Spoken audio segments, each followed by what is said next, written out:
एक बार मेरा अनुसरण करके देखिए, और कभी श्री जी की कृपा हो और आपका मन भी मानने लगे कि राधा वल्लभ लाल हमारे हैं, तब इस रस का अनुभव करके देखना। हमारो राधा वल्लभ लाल, हमारो राधा वल्लभ लाल, लाडलो राधा वल्लभ लाल, लाडलो राधा वल्लभ लाल, रंगीलो राधा वल्लभ लाल, रंगीलो राधा वल्लभ लाल, छबीलो राधा वल्लभ लाल, छबीलो राधा वल्लभ लाल, रसीलो राधा वल्लभ लाल, रसीलो राधा वल्लभ लाल, रंगीलो राधा वल्लभ लाल, रंगीलो राधा वल्लभ लाल, छबीलो राधा वल्लभ लाल, छबीलो राधा वल्लभ लाल, प्राण धन राधा वल्लभ लाल, प्राण धन राधा वल्लभ लाल, जीवन धन राधा वल्लभ लाल, जीवन धन राधा वल्लभ लाल, परम धन राधा वल्लभ लाल, परम धन राधा वल्लभ लाल, तेरी सर्वस राधा वल्लभ लाल, सर्वस राधा वल्लभ लाल, ओ मेरो राधा वल्लभ लाल, ओ लाल, मेरो मन रखियो निज चरणन में, मेरो राधा वल्लभ लाल, महाराज मेरो मन रखियो निज चरणन में, मेरो राधा वल्लभ लाल, ओ लाल, मेरो मन रखियो निज चरणन में, मेरो राधा वल्लभ लाल, महाराज मेरो मन रखियो निज चरणन में, श्री राधा, राधा श्री राधा, श्री राधा श्री राधा, श्री राधा श्री राधा, श्री राधा श्री राधा, श्री राधा श्री राधा, श्री राधा श्री राधा, श्री राधा श्री राधा, श्री राधा श्री राधा। और जैसे श्री जी ने आज्ञा दी महाप्रभु को कि हम स्वयं उस ब्राह्मण को प्रेरणा कर देंगे, वो अपनी दोनों पुत्रियों का विवाह तुमसे करेगा, ये श्री विग्रह तुम्हें दे देगा। एक क्षण के लिए भी महाप्रभु के मन ने, चित्त ने ये नहीं सोचा कि संसार क्या कहेगा। महाप्रभु के मुखमंडल पर प्रसन्नता छा गई कि कौन भाग्य पद पंकज देखूं। कब वो घड़ी आएगी जब ये नैन राधा वल्लभ लाल की वो रूप माधुरी निहारेंगे। महाप्रभु का रोम रोम गाने लगा। लाडली सेवा में लीजे, किशोरी वृंदावन दीजे, जग जंजाल छुड़ाए वास वृंदावन को दीजे, इतना तो कीजे लाडली इतना तो करीजे, जग जंजाल छुड़ाए वास वृंदावन को दीजे, किशोरी इतना तो करीजे लाडली इतना तो कीजे, जग जंजाल छुड़ाए वास वृंदावन को दीजे, किशोरी इतना तो कीजे लाडली इतना तो कीजे, जग जंजाल छुड़ाए वास वृंदावन को दीजे, किशोरी विनय मान ली, मान लाडली चरणन रख लीजे, जग जंजाल छुड़ाए वास वृंदावन को दीजे, श्री राधा, श्री राधा श्री राधा, श्री राधा श्री राधा, श्री राधा श्री राधा, श्री राधा श्री राधा, श्री राधा श्री राधा, श्री राधा श्री राधा वल्लभ लाल की जय। महाप्रभु श्री हरिवंश चंद्र जी महाराज की जय। श्री वृंदावन धाम की जय हो। जय जय श्री राधे।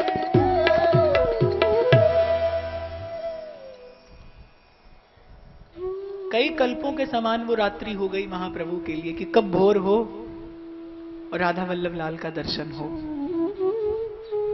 श्री जी की आज्ञा उस ब्राह्मण को भी हो गई थी। अपने ही गृह के आंगन में वो ब्राह्मण प्रतीक्षा कर रहे थे कि कब महाप्रभु आए और अपने जीवन की इस अंतिम प्रतिज्ञा को पूर्ण कर मैं भगवान के धाम को जाऊं। बड़ी अपार धन संपत्ति ब्राह्मण के पास थी और ब्राह्मण का संकल्प था कि जिसे राधा वल्लभ लाल का श्री विग्रह दूंगा उसे श्री ठाकुर जी की ये सब संपत्ति भी संग में दूंगा। हमारे वृंदावन में एक माताजी भजन करती थी, कलकत्ता की थी, बहुत अच्छे संपन्न घर से थी, तो उन गोपाल जी की सेवा करती थी। अंतिम समय आया उनका, उनको लगने लगा कि अब बहुत दिन मेरे पास नहीं है। बस मन में एक चिंता रहती थी कि मेरे गोपाल जी की सेवा कौन करेगा, मेरे ठाकुर जी की सेवा कौन करेगा। एक नवयुवक महात्मा थे, कभी उनके पास आया जाया करते थे। एक दिन बोले महाराज मेरे गोपाल जी की सेवा करेंगे। ब्राह्मण जानता था कि ये माता बड़े संपन्न घर से है। बोले हाँ माता जी, क्यों नहीं करूंगा, अवश्य करूंगा। उस बूढ़ी मां ने क्या किया, गोपाल जी के जितने आभूषण और जितने चांदी के पात्र थे वो सब तो अपने पास रख लिए और खाली गोपाल जी उन संत को पकड़ा दिए। उस संत ने लेने से मना कर दिया।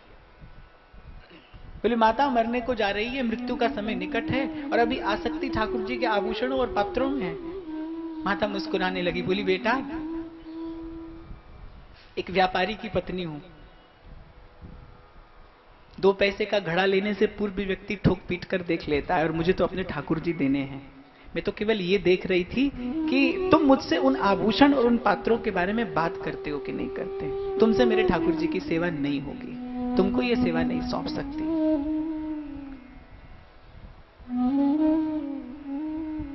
जब जीव भजन करता है तो ठाकुर जी के मिलने से एक पग पूर्व तक भी माया बड़े सुंदर सुंदर प्रलोभन प्रस्तुत करती है। संसार की एक से एक सुंदर वस्तु, संसार का बड़े से बड़ा ऊंचे से ऊंचा सम्मान आपके सन्मुख आएगा यदि आप भजन के मार्ग पर चलते हैं तो। भगवान की माया अंतिम क्षण तक भी जीव को बहलाने का, जीव को भटकाने का प्रयास करती है। इसीलिए भगवान कहते हैं मम माया दुरत्यया, और इससे बचने का केवल एक ही प्रयास है, सबके ममता ताग बटोरी, मम पद मन ही बांध दृढ़ डोर। हनुमान जी जब गए तो सुरसा से पहले मैनाक पर्वत आया था, सोने का पर्वत था। हनुमान जी ने स्पर्श किया और कहा कि राम काज कीन्हे बिना मोहे कहां विश्राम। हनुमान जी ने दुत्कारा नहीं, हनुमान जी ने तिरस्कार नहीं किया, हनुमान जी ने बड़े प्रेम से, बड़े आदर से उसको स्पर्श किया। बोले लेकिन मैं स्वीकार तब करूंगा, मैं विश्राम तब करूंगा जब जानकी जी का पता लेकर लौट आऊंगा। संसार का सुख भोगना बुरा नहीं है, संसार के सुख भोग के लिए प्रयास करना बुरा है, संसार के सुख भोग की इच्छा करना बुरा है।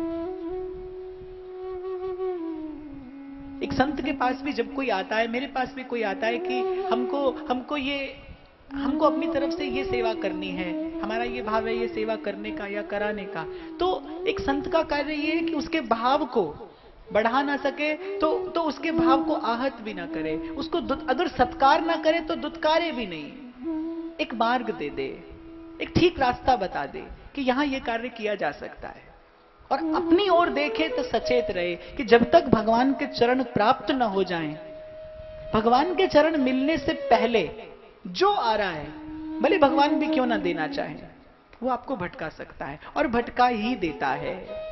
हनुमान जी सिखाते हैं कि राम काज कीन्हे बिना मोहे कहां विश्राम। पहले मैं जानकी जी का पता ले आऊं, फिर विश्राम करूंगा।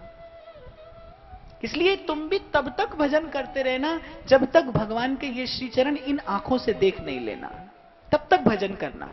भले संसार में कुछ पा जाओ, लेकिन मन से सचेत रहना, मन से जगे रहना कि अभी मेरी ठौर आई नहीं, अभी मेरा विश्राम आया नहीं।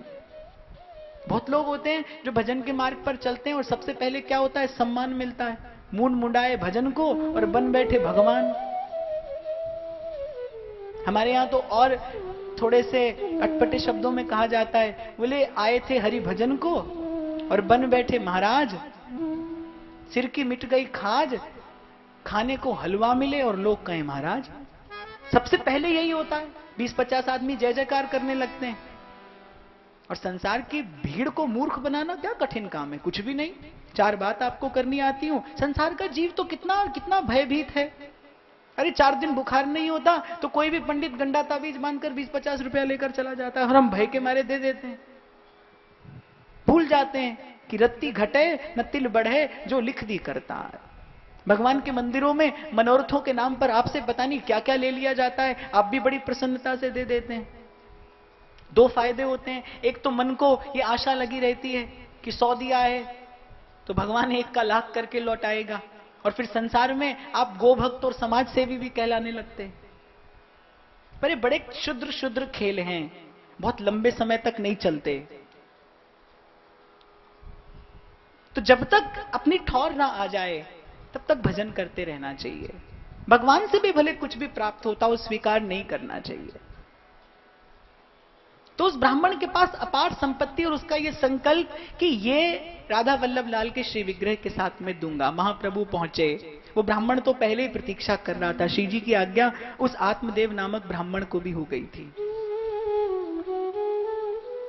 उस आत्मदेव नामक ब्राह्मण के पास राधा वल्लभ लाल का श्री विग्रह आया कहां से, यह भी एक रहस्य की बात है। बहुत से लोग नहीं जानते कि वस्तुतः राधा वल्लभ लाल का प्राकट्य कहां हुआ, कैसे हुआ। उस आत्मदेव नामक ब्राह्मण की कई पीढ़ियां भगवान शंकर की सेवा किया करती थी। और क्या होता है कि कोई भी देव हो, आप उसकी पूजा करो, उसकी उपासना करो, यदि आप उससे कुछ नहीं मांगते तो वो बहुत समय तक आपकी सेवा और पूजा स्वीकार नहीं कर पाएगा। उसको कुछ ना कुछ आपको देना पड़ेगा, क्योंकि भगवान के अतिरिक्त प्रेम को स्वीकार करने की, श्री कृष्ण के अतिरिक्त निष्काम भाव को धारण करने की सामर्थ्य और किसी में भी नहीं है। इसीलिए श्रीमद् भागवत कहती है, एतैश्च अंशकला पुंसः कृष्णस्तु भगवान स्वयं तापत्रय विनाशाय श्री कृष्णाय वयम नमः। तो 5-6 पीढ़ियों से वो ब्राह्मण परिवार शंकर जी की सेवा करता आ रहा था। एक बार भोलेनाथ प्रसन्न हो गए, प्रकट हो गए और कहने लगे, बोलो क्या चाहिए। वो भोला भाला ब्राह्मण था, बोले महाराज हम तो बस ऐसे ही आपकी सेवा करते हैं। तो शंकर जी ने कहा, भैया ऐसे ही सेवा नहीं होती, कुछ तो लेना पड़ेगा, और अब जब मैं आ गया हूं तो बिना दिए जा नहीं सकता। अगर देवता प्रकट हो जाता है और वो बिना दिए चला जाए तो तत्काल उसका देवत्व भंग हो जाता है। बोले अब आया हूं तो भैया कुछ तो स्वीकार करना पड़ेगा, मेरा दर्शन अमोघ है। अब जो लोग बहुत चतुर होते हैं, जिनको बहुत 3-5 करनी आती है, वो अंततः क्या है, हानि उठाते हैं। और जो भोले भाले होते हैं ना, जिनको कुछ नहीं आता, वो सबसे अधिक लाभ लेते हैं। तो उस ब्राह्मण को कुछ नहीं आता था, कोई स्तुति नहीं, कोई पाठ नहीं, कोई पूजा नहीं, देखा देखी सेवा हो रही थी, कुछ आता नहीं था। तो बोले बाबा जो आपको सबसे अच्छा लगे वही दे दो, हम तो कुछ ज्यादा जानते नहीं, कुछ मांगना वांगना हमें आता नहीं, कुछ संसार की बहुत अधिक जानकारी भी नहीं है, क्या मांगे क्या नहीं मांगे, जो आपको सबसे अच्छा लगे सो ही दे दो। भोलेनाथ ने मन में विचार किया, एक क्षण के लिए नैन मूंदे और देखा कि मुझे सबसे अच्छा क्या लगता है। और जैसे ही बात का चिंतन किया कि मुझे सबसे प्रिय क्या है, तो हृदय में राधा वल्लभ लाल प्रकट हो गए। ये राधा वल्लभ लाल वो विग्रह है जिसकी कई कोटि कल्पों तक भगवान शंकर ने मां पार्वती के साथ कैलाश पर्वत पर सेवा की है। जिस राधा वल्लभ लाल का आप वृंदावन धाम में दर्शन करते हैं, ये कोई साधारण स्वरूप नहीं है, रस मूर्ति है, कोटि काम लावण्य मूर्ति है। भगवान शंकर ने कई कोटि कल्पों तक इनकी सेवा की है, अपने हृदय के प्रेम से इनका अभिषेक किया है, इनको लाड़ लड़ाया है, इनको दुलराया है। राधा वल्लभ लाल की अष्टयाम सेवा पद्धति को इस संसार में शास्त्र के माध्यम से सबसे पहले प्रकट करने वाले आचार्य भगवान शंकर हैं। और वैसे भी ये तो मेरे जीवन का अनुभव है, भजन के मार्ग पर जिसको चलना हो उसको शंकर जी की कृपा आवश्यक है। बिना इनकी कृपा के भजन के मार्ग की बाधा दूर नहीं होती। ये कृपा करें तो जो भजन के कई कई प्रयास से नहीं होता, वो इनकी कृपा से बड़े सहज में हो जाता है। श्री ठाकुर जी अपने मुख से कहते हैं, सेवक सखा स्वामी शिव मेरे। बोले ये मेरे सेवक भी हैं, मेरे सखा भी हैं और मेरे स्वामी भी हैं, इनका मुझ पर पूर्ण अधिकार है। और शायद इसीलिए बाकी सब देव हैं और भोलेनाथ महादेव हैं, क्योंकि जो शरण में आता है, जो निष्काम भाव से सेवा करता है, उसको अंततः श्री ठाकुर जी के श्री चरणों तक पहुंचा देते हैं। भोलेनाथ का काम है, यही उनकी महत्ता है, यही उनका गौरव है, और यही वो कारण है जिसके लिए वो श्री ठाकुर जी को सबसे अधिक प्रिय हैं। शिव समान मोहे प्रिय न दूजा, बोले इनके जैसा प्रिय मुझे कोई नहीं है। तो भोलेनाथ ने अपने मन में चिंतन किया, हृदय में राधा वल्लभ लाल प्रकट हो गए। अब भोलेनाथ विचार में पड़ गए कि ये मैंने क्या कह दिया, अब वरदान दे दिया है तो देना भी पड़ेगा, लौटाया नहीं जा सकता। और ब्राह्मण ने ये कहा जो सबसे प्रिय हो वो दे देना, और सबसे प्रिय तो मेरे राधा वल्लभ लाल है, अपने आप से भी झूठ कैसे बोलूं। बड़ी दुविधा में पड़े, पर अंततः क्या करते, राधा वल्लभ लाल तो देने पड़े क्योंकि वर दे चुके थे। भोलेनाथ ने एवमस्तु कहा, और जैसे ही भगवान के मुख से ये शब्द निकला, भोलेनाथ के हृदय से ये कोटिकाम लावण्य मूर्ति राधा वल्लभ लाल का ये स्वरूप प्रकट हुआ। श्री राधा वल्लभ लाल की जय। तो राधा वल्लभ लाल का प्राकट्य हुआ है भगवान शंकर के हृदय से, इसीलिए वो रस मूर्ति हैं, क्योंकि हृदय से प्रकट हैं। हृदय से केवल एक ही बात प्रकट होती है, सिद्धांत प्रकट होता है बुद्धि से, सिद्धांत प्रकट होता है बुद्धि से, बड़ी बड़ी बातें प्रकट होती है मुख से, सुंदर सुंदर चर्चाएं की जाती हैं अपने मुख से, और प्रेम प्रकट होता है हृदय से। राधा वल्लभ लाल भोलेनाथ के हृदय से प्रकट हुए हैं, इसीलिए प्रेम मूर्ति हैं, इसीलिए रस मूर्ति हैं। इसीलिए भोर से सांझ और सांझ से भोर एक सहज सेवा, न कोई मंत्र, न कोई श्लोक, न कोई स्तोत्र, न कोई स्तुति, कुछ नहीं, सहज प्रेम। जिसको आप आरंभ करते हैं और विश्राम आता है, उसको नेम कहते हैं। नेम और प्रेम में यही भेद है। आप आरंभ करें और फिर उसका विश्राम हो जाए, वो नेम है। जो आरंभ हो लेकिन उसका कभी विश्राम ना हो, वो प्रेम है। प्यार कोई बोल नहीं, प्यार अल्फाज नहीं, एक खामोशी है सुनती है कहा करती है, नए रुकती है ना थमती है ना ठहरी है कहीं, नूर की बूंद है सदियों से बहा करती है, सिर्फ एहसास ये रूह से महसूस करो, प्यार को प्यार ही रहने दो, कोई ना दो हमने देखी। नारद जी इस बात को ऐसे कह देते हैं, अनिर्वचनीय प्रेम स्वरूपम। कहने वाले ने ऐसे कह दिया कि सिर्फ एहसास है, रूह से महसूस करो, प्यार को प्यार ही रहने दो, कोई नाम ना दो। बहुत लोग पूछते हैं, इस बात का प्रश्न करते हैं कि इस संप्रदाय में कोई व्रत क्यों नहीं है, व्रत से तो मन की शुद्धि होती है। बात बिल्कुल सत्य है कि व्रत से मन की शुद्धि होती है, और इसीलिए महाप्रभु ने एक ऐसा व्रत चुना जिसका आरंभ तो हो लेकिन जीवन पर्यंत उसका पारण ना हो, प्राण देकर ही उसका पारण हो। पंडित गया प्रसाद जी महाराज कहते थे, बोले सोई बड़ो सूर, इस संसार में शूरवीर कौन है? बोले सोई बड़ो सूर जाके नेह भरपूर, छुटत ही देह प्राण लागे निशाने। जन्म जीवन जीकर भगवत चरणारविंद नहीं पाए तो बोले आए हैं सो जाएंगे राजा रंक फकीर। सोई है गमार जिस कियो नहीं प्यार, नहीं पायो दरबार या नंद के कुमार को। हितरिवंश महाप्रभु ने व्रत दिया तो ऐसा व्रत दिया कि जिसको धारण किया जाए लेकिन जिसका पारण ना हो सके। प्रतिक्षण वर्धमानम प्रेम का व्रत है, सेवा का व्रत है कि भोर भय से सांझ ढरे तक सेवा को ही नेम हमारो।